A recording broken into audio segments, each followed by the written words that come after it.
I'm the Beauty Professor, and you can find my beauty blog at www.beautyprofessor.net. Today, I'm excited to share my newly discovered Bulletproof Foundation Routine. We're experiencing ridiculous humidity in Southern California right now. It's been raining and yet really, really hot. I feel like I'm on a tropical island, except I don't get the luxury of just laying around on the beach all day. I'm working, and in this case, I've been working in a non-air conditioned classroom with a bunch of human bodies, and it's excruciatingly warm. So I'm basically in a permanent state of sweat, which makes a decent foundation job a challenge. That being said, I've been experimenting with a concoction of products and have found a combination that truly keeps my foundation in place all day long. I just want to use my current face as a testament. It's by no means pristine, but it's fairly decent in light of the fact that I put my makeup on over 8 hours ago, and I've truly been in a classroom that was at least 90 degrees today with probably 100% humidity since it was hot rain, steamy rain outside. I haven't reapplied my foundation. I only applied a bit of powder that I'll be talking about today. One time, just buffed it on about halfway through the day. I'm just shocked by how well this is holding up. Originally, I thought I would do a tutorial, but since it's the end of the day and it feels completely counterintuitive to wash my face and reapply makeup for the nighttime, instead I thought I'd leave my current face as standing proof of the power of this routine and just walk you through the products that I've been using and show you how I like to use them. For skincare, I've realized that a moisturizer or a lotion or even a serum might be too much for my skin since it is so humid and everything initially feels like it just wants to melt off or slide off the skin. So I've been experimenting with something a lot lighter from a textural perspective. Specifically, two products from SK-II. And this is part of the Patera Essence kit that I recently posted about on my blog, and I'll put the links down below. The first step in my morning routine after cleansing my face with the Kogan spa water, which is a non-negotiable in my routine, is a cotton pad with a couple of drops of this SK-II facial treatment clear lotion, which is kind of the active, potent part of this 1-2 step.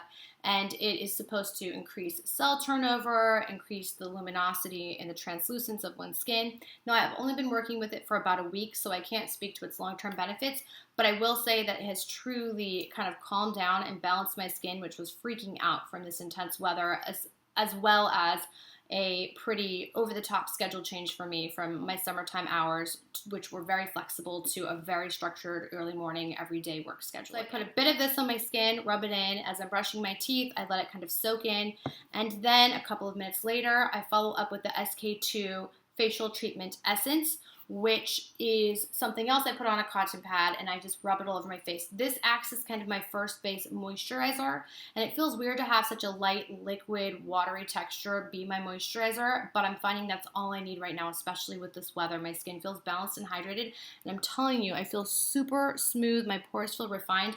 I'm incredibly impressed by my experience with this thus far. I'm very excited about the SK-II line. Next, I put a single pump of my Le Métier de Beauté Peau Vierge in shade number 2, which I use year-round. It matches my skin, and it's my next non-negotiable. So I just put a layer of that on, and that acts kind of like an extra moisturizer, illuminator, and primer, and it's something that my skin responds to really well, so it's a part of my day no matter what. It also has a SPF 20. And that gives me a little bit of sun protection even if I'm going to be indoors. The next step in my Bulletproof Foundation routine is the Skindinavia Makeup Primer Spray. And I've talked about this in previous videos and blog posts. It was a product that I didn't use every day of the summer just because the weather didn't mandate that, but certainly it's a lifesaver right now. So following the steps I just discussed, I mixed about 4 pumps of this spray onto my face and just kind of let it set in. So it just kind of sinks into the skin and you don't really feel anything afterwards. It's quite gossamer in its texture. The last bit of priming I've been taking extra care to do lately involves the Serge Lutens Quant-A-Soi primer or makeup base. I talked about this in a recent video, and I know I gave it the wrong name. I have the Teint Sephine, it's the powder, I just mixed up my French because I don't speak French to begin with. At any rate, the links in my information bar were correct for this product. I just take this and I put some on the tip of my ring finger and tap it into my under eye region. I find that it just prepares my eye area or my orbital area for any subsequent eye makeup. So if it's powder shadow, which is what I've been sticking with in this heat rather than cream, or a little concealer, which I'll talk about shortly, regardless of what makeup I choose to put in this area, this kind of allows that makeup to adhere really well. It also brightens the area nicely, which enables me to use less product in that area overall, which I think is preferable on a really hot, humid day. It's definitely an investment product, certainly on the expensive side, but I have gotten use out of this consistently for well over a year. I'm really happy with it, and I've just recently kind of rediscovered it, and I'm finding that it's incredibly valuable in my base routine. In terms of concealer, I'm always trying to strike the balance between good coverage and something that is super light in texture as to not be obvious on the skin.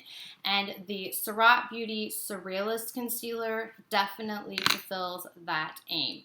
I wear it in shade number 5. I know I've talked about it before. It's just so light in texture. It's thin, and yet it offers really great coverage. I use it in the under eye area, and I just kind of swipe some along here. It's emollient, but not overly so you can't really overdo it. I just put it in my lower eye region. I tend to leave it on while I'm putting my eye makeup on and my mascara as my last step, and then I blend it in as to be able to lift off any excess or errant eye makeup that might have fallen in my under eye area. So once I put it on, I just buff it in with my Jenny Patinkin multi-blender brush, which is something I use every day for concealer. It just melds the concealer to the skin so magnificently and gives a great seamless finish. Well, there have been a few foundations in my rotation lately, namely the Clé de Peau Radiant Fluid, the YSL Fusion Ink, and the Tom Ford Traceless Perfecting Foundation. I've also been experimenting with the Dior Star Foundation. I'm not ready to weigh in on that entirely because I've had mixed experiences. But that being said, I've been working, at least with the first 3 I discussed, a lot and kind of going back and forth based on my needs. But the Tom Ford for me is the most formidable in inclement weather that's really hot, sunny, windy, or humid. So this has been my go-to for the last couple of days.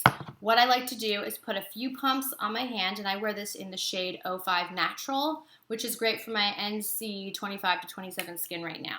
I also add a single pump of the Kogan Aqua Foundation Illuminator just to make sure this doesn't look so opaque, because I find I get medium to full coverage with this. So I just put a pump of each on my hand, and then I mix it with my dampened beauty blender to make sure that the Aqua Illuminator is evenly distributed into the foundation, and then I go ahead and just buff that onto my face. And the beauty blender for me must be dampened. I know that people like to use them dry, and sometimes I do if I'm in a hurry and I don't have time to dampen it, but I find that to get the most seamless finish on the face, especially if it's got to last you a long time, dampening it is absolutely preferred. So I just buff that all over my face. It evens out my canvas completely, and I'm left with a really balanced, healthy looking face. And that makes up the majority of my Bulletproof Foundation routine for humid and hot weather. Now, when it's humid, like it has been, I tend to embrace powder products over cream ones. I already mentioned that with my eyeshadow. So for bronzing and contouring, I have been using the Charlotte Tilbury Film Star Cheekbones Bronze and Glow. I've talked about this countless times. It's just an effortless product. It's perennially in my makeup bag, and I get a great kind of contoured bronzing look. You can see that. Plus, I use, obviously, the glow side for highlighter. I just put it across very lightly because you don't need that much glow when it's that hot. But I put a little bit lightly up along my upper cheekbone and a little more under my brow bone and bring it down over the bridge of my nose.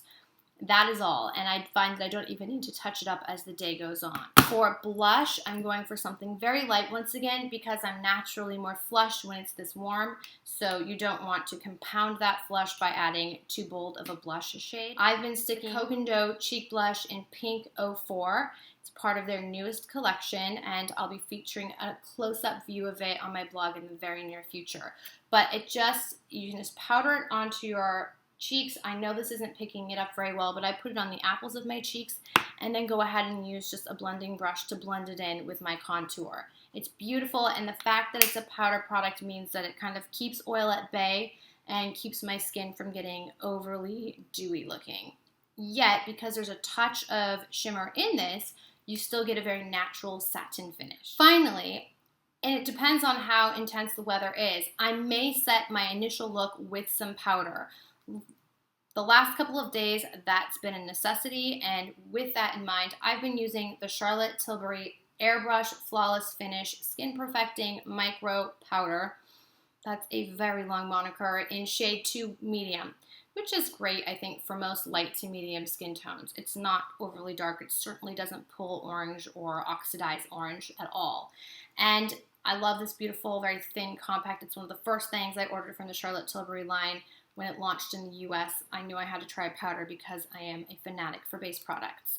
The foundation, by the way, is on its way. I use my Chanel Kabuki brush, which I got last summer with the first Les Beiges collection, and I just buff it into my skin. It probably could be using some now, sitting in front of a very bright light. So this is how I do it. I just put a little bit on the brush and tap it through my T-zone, like that. This powder is lovely. It really mitigates shine nicely, and yet it doesn't build up to a powdery finish. It looks very natural, kind of a velvet finish, and medium could not be a more perfect match for my current skin tone. I think it'll take me through winter with ease as well. I've been playing around with nail polish a little bit more, and I just wanted to mention, in case I get questions on this, that my nail polish, as you can see here, is the Azature Chocolate Diamond Polish. It looks like this. You can kind of see.